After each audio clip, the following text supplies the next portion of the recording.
Bonjour à tous, je m'appelle Nageli, je suis responsable de l'intégration au centre de vie et je suis super heureuse de vous accueillir pour ce culte.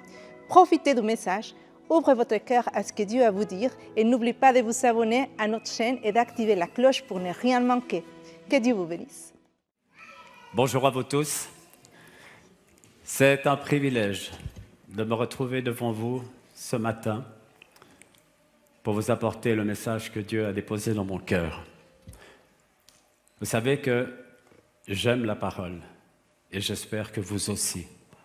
Cette parole qui s'est faite chair un jour et qui nous a rempli le cœur alors que nous étions perdus dans ce monde. Ce matin, le sujet que je vais aborder s'adresse non seulement à tous ceux qui sont déjà convertis, qui ont donné leur vie au Seigneur, mais aussi un message d'espoir pour ceux qui ne le connaissent pas. Ceux qui ont peut-être entendu, mais qui n'ont pas réussi à rentrer dans cette dimension qu'il nous offre. Et ce matin, j'espère qu'à travers ce message, vous serez touchés, impactés. Vous saurez ressentir la présence de notre Seigneur au fond de votre cœur. Avant d'entrer effectivement dans ce sujet, j'aimerais que vous vous souveniez d'une chose principale que nous avons tous vécue à un moment précis de notre vie. Rappelez-vous que ce Dieu auquel nous croyons nous a désirés. Et j'aimerais demander lors de la première slide, si c'est possible, il y a effectivement la croix qui nous ramène au Père, alors que nous sommes, bien entendu, avant de le connaître dans ce monde perdu. Et j'aimerais passer à la deuxième slide, où il nous est dit dans Éphésiens 1, 4, 5, « En lui, bien avant de poser les fondations du monde, il nous avait choisis. » Il nous avait choisis pour que nous soyons saints et sans reproche devant lui. Puisqu'il nous a aimés, il nous a destinés d'avance à être ses enfants qu'il voulait adopter par Jésus-Christ. Amen. Vous voyez que nous ne sommes pas là par hasard. Et l'image qui va suivre va vous donner une dimension nouvelle. J'espère que vous allez vous reconnaître. Imaginez qu'un jour, le Seigneur a décidé que nous venions, que nous soyons créés, puisqu'il le dit dans sa parole, effectivement, qu'il nous a aimés avant même de nous avoir créés. Mais il a fallu se battre. Nous avons dû gagner cette bataille, et nous sommes arrivés victorieux à la ligne d'arrivée. On a ramassé le Graal. C'est quand même merveilleux. Imaginez que, à travers 300 millions de spermatozoïdes, eh bien, nous sommes le seul qui soit parvenu à destination. Quand vous prenez l'avion, la première chose que vous dites, je me réjouis d'arriver de l'autre côté où je vais, par exemple, en vacances. Eh bien, c'est la même chose. Là, on s'est réjoui avant même de savoir où nous allions. Et aujourd'hui, j'aimerais véritablement poser le focus sur ce qui s'est passé à la création. Le slide suivant, s'il te plaît. David, on en a parlé tout à l'heure, dans le psaume 139, va nous dire ceci. « Mon corps n'était pas caché à tes yeux quand dans le secret je fus façonné et tissé comme dans les profondeurs de la terre. Je n'étais encore qu'une masse informe, mais tu me voyais. Et dans ton registre se trouvaient déjà inscrits tous les jours que tu m'avais destinés, alors qu'aucun d'eux n'existait encore. Qui, à part Dieu, peut prétendre savoir ce que nous serions avant même d'exister? Et ça doit nous interpeller. Que nous soyons croyants, que nous soyons des visiteurs ce matin, se poser la question, pourquoi nous sommes là? Eh bien, tout simplement parce que le Seigneur désirait de tout son cœur que nous participions à son œuvre d'une manière quelconque. Elle est différente les uns des autres, mais nous sommes tous des participants ici sur cette terre. On va pousser notre réflexion un petit peu plus loin, parce que si on se borne simplement sur cela, on va rester sur nos acquis. Il faut se dire que si Dieu nous a désirés et que notre fonction est effectivement importante sur notre terre, eh bien, non seulement il faut s'accrocher, parce que la vie n'est pas un long fleuve tranquille, il y a des tourments, il y a des tempêtes, et Dieu sait si on en a vécu, vous et moi, mais il y a de l'espoir. Et pourquoi il y a cet espoir? Parce que, justement, nous savons que Dieu est un Dieu de l'impossible. Et ce Dieu qui peut tout dans notre vie. Il transforme. Peu importe le chemin que nous avons dû poursuivre, il y a dans la vie des passages obligés. Il y a de la souffrance, malheureusement. Il y a des drames. Et pourtant, Dieu est toujours présent. Mais il est bien plus facile de prendre à témoin Dieu comme responsable, parce que ce Dieu, parfois, nous est inconnu. Parfois, ce Dieu nous est lointain. Rappelez-vous ce que dit le prophète Jérémie, qu'il a en notre faveur des projets de paix et non de malheur, afin de nous assurer un avenir plein d'espérance. Alors ce matin, je vais me permettre de vous interpeller, parce que la plupart d'entre vous, je vous connais depuis longtemps. Et je saisis cette occasion, pourquoi? Parce qu'effectivement, vous me connaissez, certes, mais est-ce que vous connaissez véritablement ce Claude qui est devant vous? Alors, un peu, tout à fait. Alors, la personne que je suis aujourd'hui n'a pas toujours été celle que je suis devenue. Bien au contraire, un parcours de vie chaotique.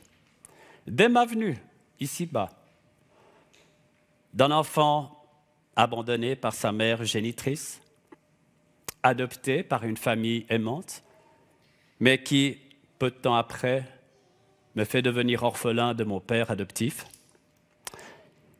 Je pouvais effectivement me poser la question si toutes les planètes étaient bien alignées pour ma vie. Pas évident quand on rentre dans un monde où il y a déjà des difficultés, alors qu'on n'a rien demandé.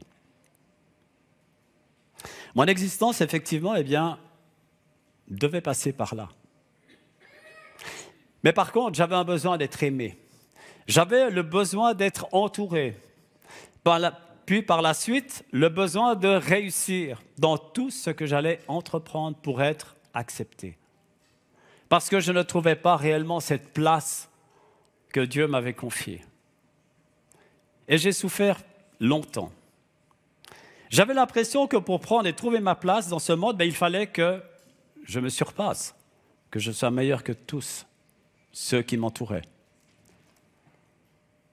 Là aussi, dans tous les domaines de ma vie, que ce soit à l'école, et pourtant je n'étais pas nul, mais je n'étais pas non plus un génie. Alors que j'avais dans mes classes respectives des élèves beaucoup plus doués que moi, je devais régater pour réussir, pas pour leur faire plaisir, mais pour prouver que j'étais capable.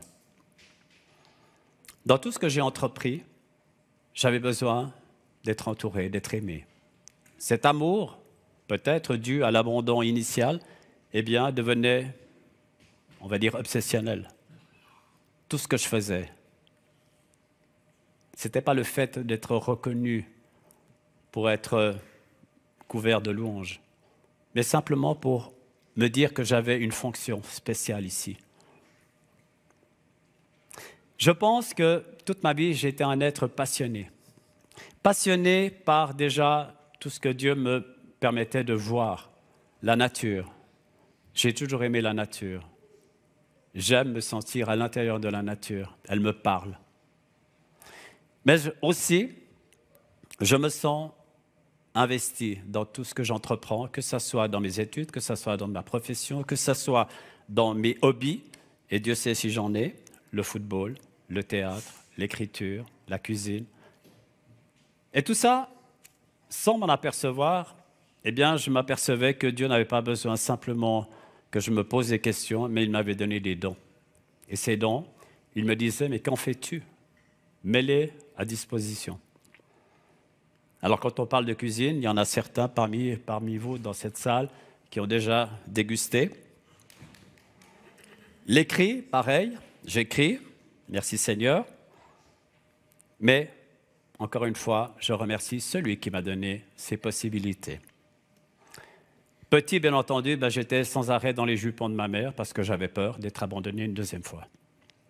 Donc vous voyez que c'est un parcours qui est difficile. Je ne vous parle même pas de ma vie matrimoniale. Il m'a fallu 3 divorces successifs pour trouver la 4e et avec laquelle je partage plus de 22 ans de vie commune. Vous voyez, quand on rentre dans le plan de Dieu, eh bien, il y a des choses qui se transforment, qui changent.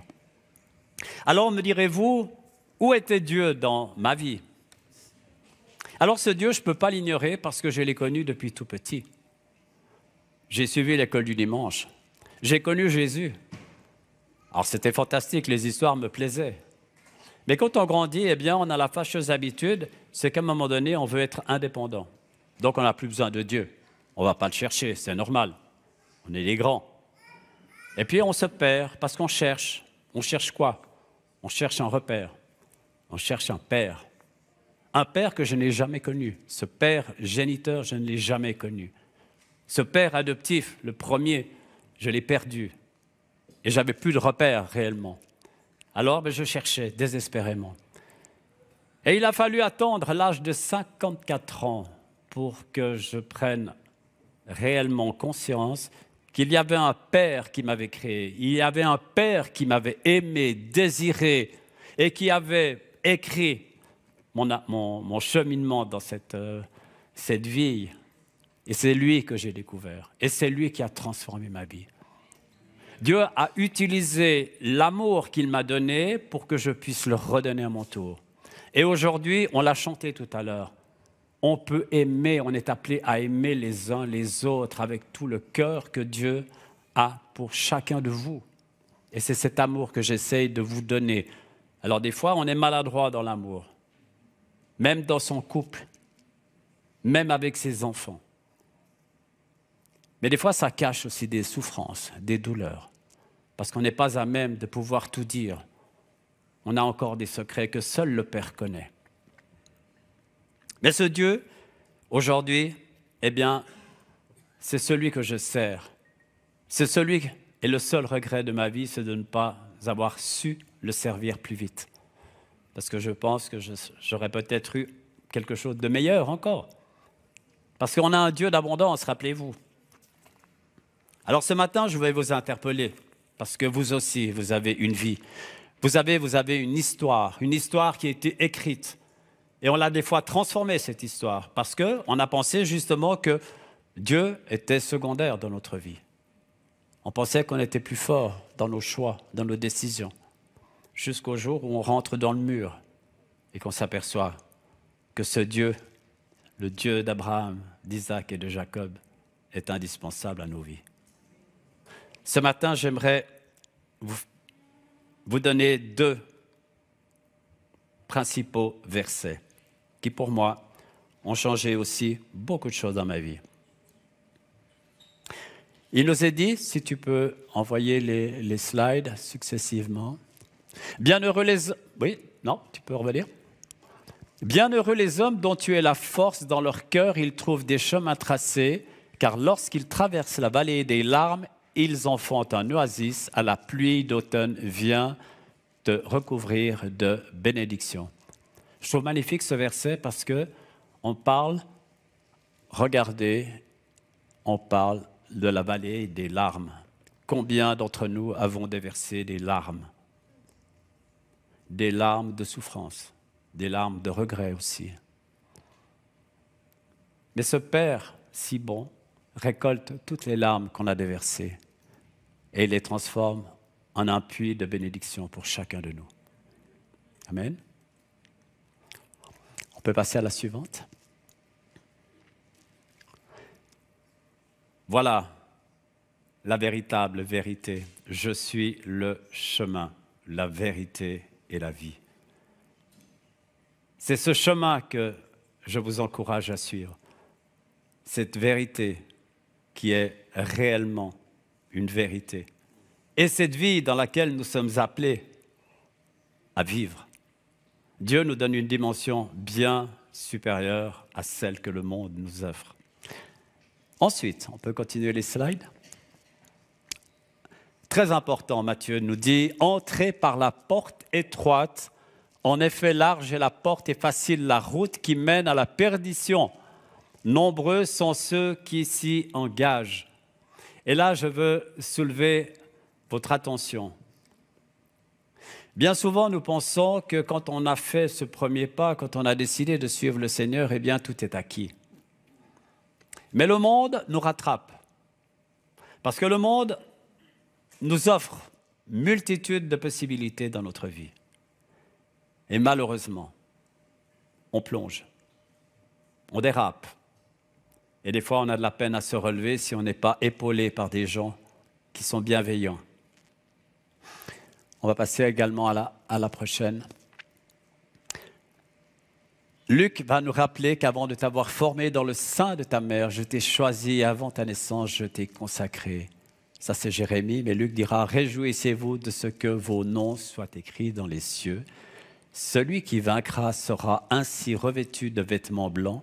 Je n'effacerai point son nom du livre et je confesserai son nom devant mon Père et devant ses anges. » Vous voyez qu'il y a quand même une différence.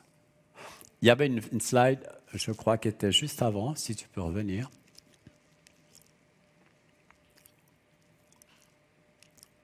La question, effectivement, c'est de savoir où est Dieu dans notre vie. Est-ce que nous l'avons perdu? Est-ce que nous nous sommes égarés? Est-ce que nous sommes devenus aveugles pour ne plus savoir ressentir sa présence? Ce sont des interpellations que, en tant qu'enfants de Dieu, puisque nous sommes, je vous le rappelle, d'après la parole, des enfants adoptés. Non seulement nous sommes adoptés, mais nous sommes devenus héritiers. Héritiers de quelque chose qui est merveilleux, qui nous est annoncé. Et rappelez-vous que les promesses de Dieu sont certaines et parfaites. Il ne revient pas sur sa parole. Nous sommes des enfants adoptés du Père, ce Père qui parfois nous a manqué dans notre vie, ce Père géniteur. Alors on peut être orphelin, oui, de notre Père, ici-bas. Mais on est effectivement béni par celui qui est en haut, celui qui nous ouvre les bras, celui qui va nous accueillir auprès de lui et avec lequel on va passer notre éternité. Car moi, je connais les projets que j'ai conçus en votre faveur. Vous imaginez que, avant même qu'on ait poussé notre premier cri, eh bien, il y avait déjà tout. On n'avait plus qu'à rentrer.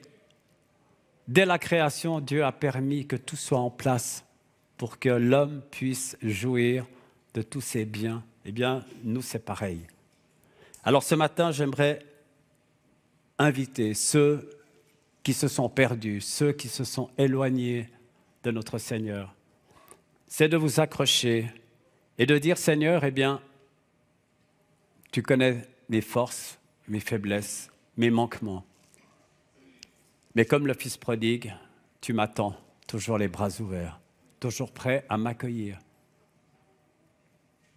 Et tu es prêt à faire la fête avec moi, malgré mes infidélités. Et combien de fois nous sommes dans l'infidélité parce qu'effectivement, nous mettons Dieu en second plan par rapport à ce que le monde nous offre. Alors ce matin et pendant cette période de vacances, n'est-il pas temps pour chacun de nous rapprocher du Père? On a le temps, ce temps des fois qui nous manque dans la vie courante, parce qu'on travaille, parce qu'on est surchargé. Mais pendant les vacances, c'est des temps de repos, c'est des temps précieux où on va pouvoir aller se ressourcer. J'ai entendu, et je sais qu'il y a beaucoup de personnes qui sont allées en montagne, mais la montagne, c'est le lieu idéal pour crier à l'Éternel. « Père, Et là, on se confie au Père avec la voix qui porte pour toucher son cœur. Alors voilà ce que je souhaite à chacun de vous, c'est que pendant ces vacances, vous ayez des temps précieux avec le Seigneur. Profitez de ces temps. Il va vous remplir de bénédictions. Il va vous donner une assurance de qui vous êtes devenu en lui. Aujourd'hui, sachez que vous et moi, nous sommes des enfants de Dieu qui sont aimés, chéris et qui reçoivent les bénédictions de notre Père céleste. Amen. Je vous invite à vous lever.